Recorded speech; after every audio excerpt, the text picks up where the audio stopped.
চট্টগ্রামে গোয়েন্দা সংস্থার সদস্য পরিচয়ে ডাকাতির সময় ১২ জনকে আটক করেছে পুলিশ। শুক্রবার রাত 11:30টায় নগরীর খুলশীর আবাসিক এলাকার একটি আবাসিক ভবনে এ ঘটনা ঘটে।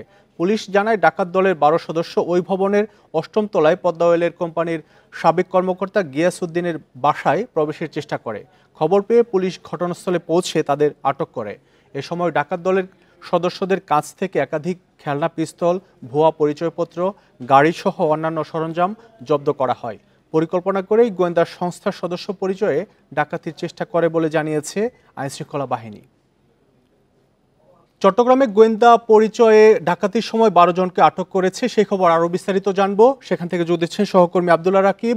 আব্দুল্লাহ রাকিব, এই যে ১২ জনকে আটক করা হয়েছে, আসলে পুলিশ তাদের ধরার পেছনে কি কি কারণ দেখাচ্ছে, আর এই ১২ জনের বিরুদ্ধে আগে কোনো থানায় অভিযোগ আছে কিনা, পুলিশ কি বলছে?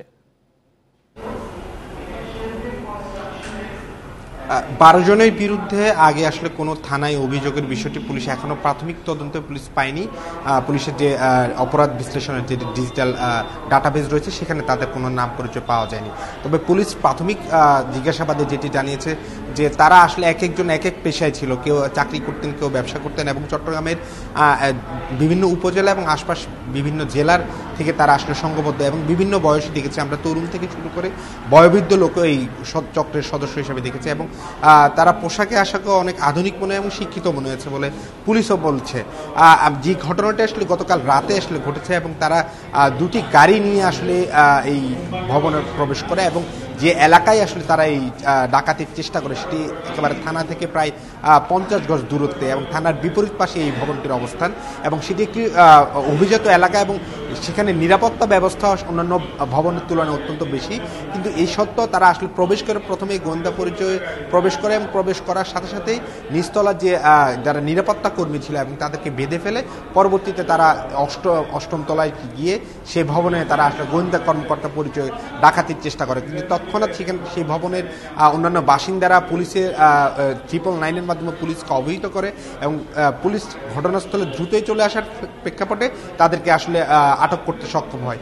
পুলিশ এখন পর্যন্ত যেটি বলছে তারা আসলে তাদের অন্য কোনো চিন্তা ভাবনা ছিল কিনা এবং এটির পিছনে অন্য কোনো কারণ আছে কিনা সেটিও তারা খতিয়ে দেখার চেষ্টা করছে। তাদের কাছ থেকে একটি রাষ্ট্রীয় গোয়েন্দা সংস্থার ভুয়া আইডি কার্ড এবং খেলনা পিস্তল সহ কিছু দেশীয় অস্ত্র পেয়েছেন বলে তারা আমাদের যাদেরকে আটক করেছে পুলিশ ১২ জন, তাদের কোনো পরিচয় পাওয়া গেছে কিনা, তারা আসলে পেশায় কি করতো, এরকম কোনো পরিচয় পাওয়া গেছে কিনা?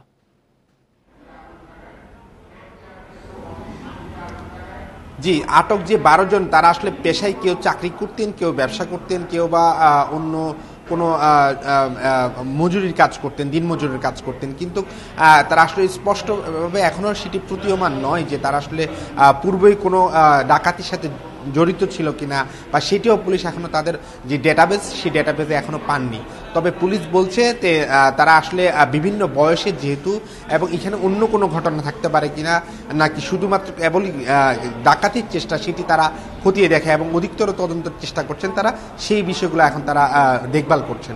তবে বাড়ির মালিক বলছেন আসলে কি কারণে হয়েছে তিনি সেটি অবহিত না, কারণ তিনি ঘটনার সময় বাড়িতে ছিলেন না।